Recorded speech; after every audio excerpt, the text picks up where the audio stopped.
Hello and welcome to my YouTube channel. This is the first video I've been making. This is the third time I've tried to make this video. So today I'm going to be reading chapters 1 and 2 of my story. Me and my friend write this story about our characters. We have two of our original characters, and then we use a lot of things in the Percy Jackson world, of course, but the two main characters we have used is Leo and Inigo. So sit back and enjoy. Again, leave comments down below if you want to hear my other fanfictions, our fanfictions. I do a Voltron fanfiction that goes by Starstruck, and I also write books of my own. So I'll probably be posting another video of me reading the first chapter of my original story. Context is cussing. If you are against that, please do not listen to the upcoming video. This fanfiction is called Moonfire, and I'm going to jump right into it. Chapter 1. I explain my life story in a singular chapter. My name is Felina Valdez, aka Faye. I'm 13 and my brother Leo Valdez is 16. I'm sure you've heard of him. Leonidas Valdez, hero of Olympus, creator of the Argo 2, etc., etc. But this is my story, so let's push him aside for now. It all started when this freaky lady / Hera kept showing up at our house and trying to get us to touch rattlesnakes and burn our hampers and the tables and stuff. And long story short, this other creepy lady found us and killed our mom in a fire. That's also the reason Leo and I got separated. And also the reason I have asthma. I know, super fun. A few years later, I got put into foster care and stayed with the foster family for a while. Then I ran away. Apparently while this was happening, my brother was getting his memories wiped and replaced by Hera so he wouldn't remember me. Getting a girlfriend, saving the world, and dying in the process, and coming back. I don't know about all that until later. But anyway, this guy found me and told me he was a satyr, half man, half goat, and that I was a half-blood, half Greek god, half mortal, and therefore monsters, self-explanatory, would come after me and try to kill me. So I had to go to Camp Half-Blood, the only place where half-bloods or demigods were safe. I was all like, what the actual heck? But I listened anyway. Turns out, the guy did not find me fast enough, so then, I'm sorry, I'm rambling now, aren't I? I'm sure you're a little confused, so let's go back when it all started, the day I died. Chapter 2. I get my chest torn apart by a dragon. The day started normally enough. Percy, Will, Annabeth, Leo, and I were all walking in the woods. The freckles of sunlight dripping down from the sky and sprinkling the forest floor like sprinkles on a cake, moving around in the cool breeze. The cool breeze blew the leaves on the trees into different shapes. Leo, look! That one looks like a porcupine, I said, pointing to a particular spot in the sunshiny ground. Oh! Good eye! I would have never seen that. Leo nodded approvingly. Then he smiled and pointed at another collection of sunspots. That one kind of looks like Percy, he snickered, glancing over at the real Percy, who narrowed his eyes at us and huffed. Hey! Both of us were laughing, shoving each other around as Percy insisted it wasn't funny. Do you think we'll find any non-evil monsters? We've been looking forever. My legs are about to give out. I made a show of wobbling my knees and falling to the ground. Leo laughed as I face planted into the leaves, groaning loudly. Oh, guess she's dead. We must mourn her loss and drag her body to the grave. Leo started dragging me by both my legs. I screamed and giggled. Leo, stop, I said, kicking a little. Dude, be careful where you're kicking. Leo dropped my legs and backed away. I snorted and got up from the ground. Did you say ope? Will said. I think Allie's Midwesterners is starting to rub off on you there, buddy. When is Allie coming back? I want to meet her. She seems cool, I said, looking at Leo for an answer. She is very cool. Leo agreed, ruffling his hair. I told you.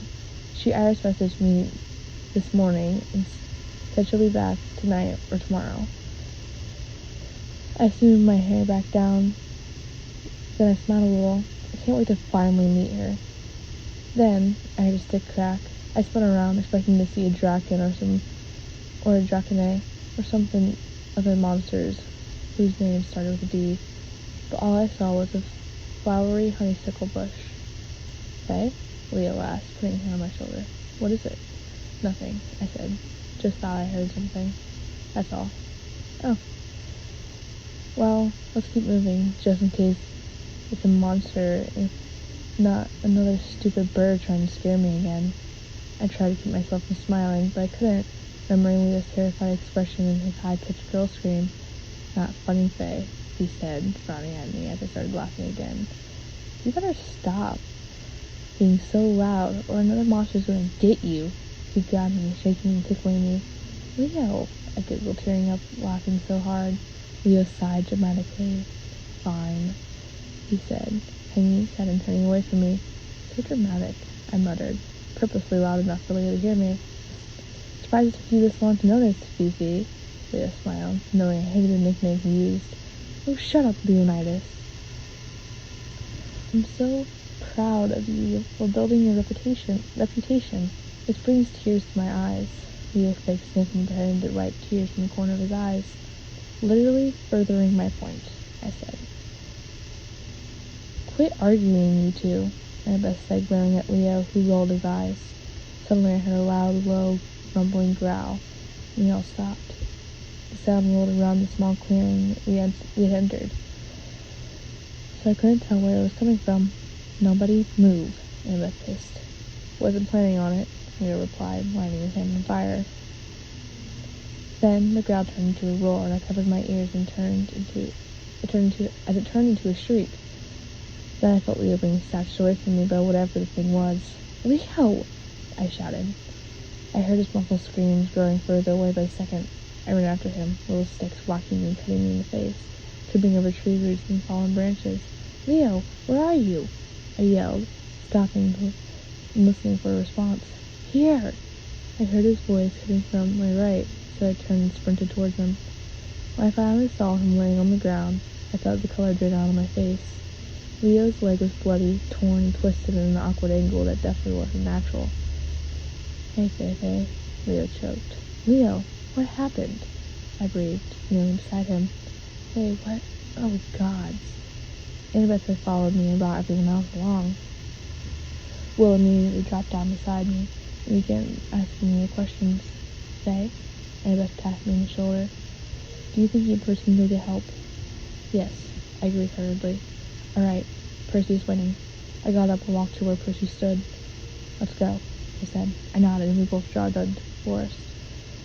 It didn't take long for the growling to start again. It's over there. Percy pointed to our left. Wait, no, it's behind us.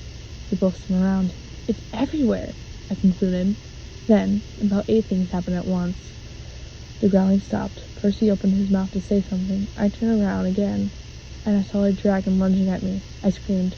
Percy yelled my name. The dragon roared as it dragged me quickly through the woods of my shoulders. The thing slammed my head into a tree root. I blacked out.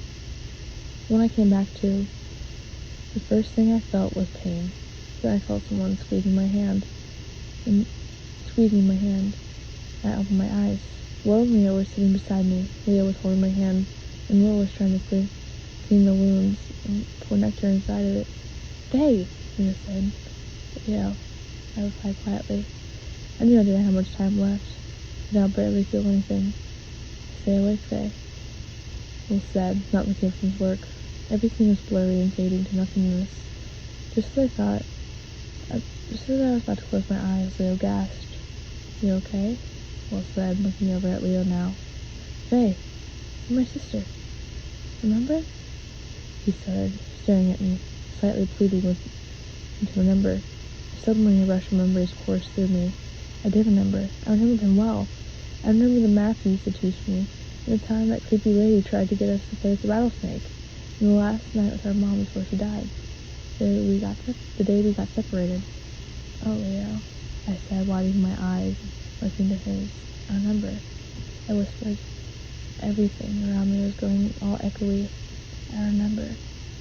The last thing I saw was a glowing, orange, fiery hammer floating above my head before my consciousness faded, and everything went black and swirled into nothingness. I was dead. Chapter 3. I finally get to meet Nico and Allie. Then I undie. That was the first part. So, comment down below if you liked it. This is New Fire, our fanfiction. and we left off at Faye dying and finding out she's a child of Hephaestus, along that she's Leo's biological sister. So I'll see you guys in the next video. My editing isn't too great, so if this is not the best intro in X row, I apologize, but thanks for watching. Bye.